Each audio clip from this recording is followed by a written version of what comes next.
So this is a hip internal, external rotation drill. Something that's so key in the golf swing is for our hips to be able to internally, externally rotate, and that is what allows our hips to move amazingly. We look at some of the best players in the world, and what they do have in common is fantastic hip movement. So what we're going to do, we're going to get you down onto all fours. We're going to get hands stacked underneath your shoulders, knees stacked underneath your hips. We're going to take one leg out to the side, like so. So we're going to create a little stretch in our groin. Now it's really key here, nothing else can move, okay? So it's really important, maybe do this one with a mirror or a camera just to see that you're making sure that nothing else is moving.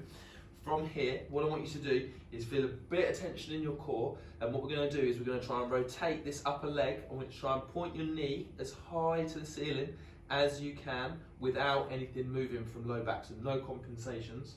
After we've done that, you'll feel some things lighting up in your hip. We're then going to return that toe to the floor, and now we're going to try and lift heel up, turn our knee towards the floor again without anything moving from our low back.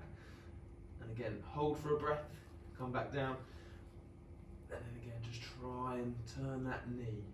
Okay, so really key, which almost imagining this is like a rotisserie chicken. You know how that just rotates backwards and forwards in the hot cooker. This is that. Okay, so dead straight line. We're going to turn the knee up as much as you can without anything else moving, down, and then repeat over. Some of the faults that we'll see is where people's spine will compensate for a lack of movement in the hips. Again, something that can happen in the golf swing, where we end up moving through here. So you can see how this is extended. I've created more movement here, but my spine has done loads more of that movement. Okay, so literally really important. Lock on and just let that move come from the hip, and we'll go from there.